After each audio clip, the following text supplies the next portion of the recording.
Labeling Dying My Love as a film about postpartum depression reduces the protagonist's multiple sources of pain to something purely psychological. It shifts the focus away from the external factors that have led to the protagonist's mental and physical demise into something abstract, intangible, personal only to her, to the mother.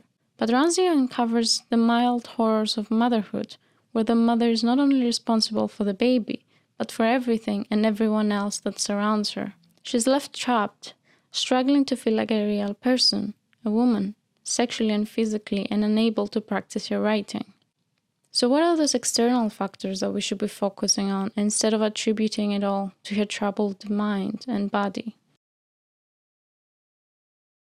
Jackson spends most of his screen time sleeping, eating, or drinking. It is very likely that he's having an affair. He gets a dog without consulting with her first, something she didn't ask for nor needed. It becomes a constant annoyance, contributing to the chaos in the house, which she's expected to deal with. She's the one to take initiative to do something about it, even if it was controversial. He's overall a very unhelpful presence in the story, very cold, lacking personality, which can be attributed to the writing, or to the theme, or both. The scene at the children's party is a reminder of their less than ideal financial situation.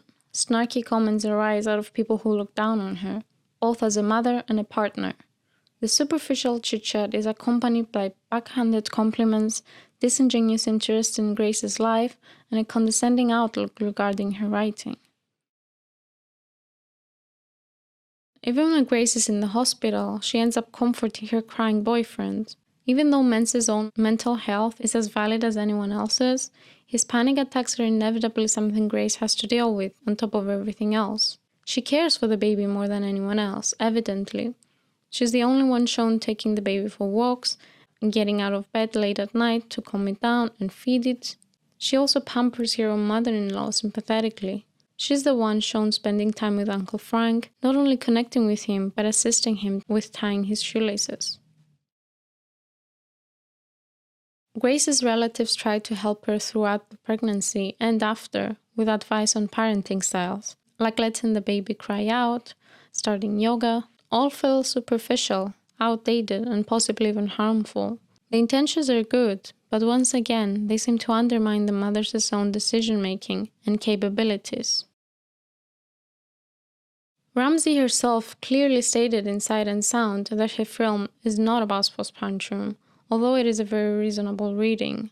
Everyone is allowed to relate to it in different ways. It's just that only seeing postpartum overlooks the external factors that drain a mother's mental strength over time, especially young mothers. Behaviors, comments, tendencies, incompetencies, and norms coming from all types of people, unacceptable, yet very common. The film wraps itself in a cycle of repetitiveness, awkwardness, and corny sequences that can take someone out of it. Jennifer and Robert seem to have an odd chemistry between them. Ramsay gets the trope/dynamic between incompetent husband and overworked mother almost too spot on, straight out of the tragic comic rabbit hole of marriage talk and weaponized incompetence talk. But the underdeveloped story beats and characterization is a noticeable void in the film. When talking to her psychiatrist, Grace convincingly states that she doesn't have a problem feeling attachment to her baby. If there is one thing we can take away from the film, is that motherhood is much more than a new baby. In this case, the baby was never the problem to begin with. Postpartum is real for many women, and just like any gynecologically related issue, is understudied and underdiagnosed. But it's not exactly what the film is trying to portray. Instead, the film creates a tangible as well as a surreal portrait of both the external and internal factors that burden a woman navigating motherhood, which can arise and escalate at any point in her life.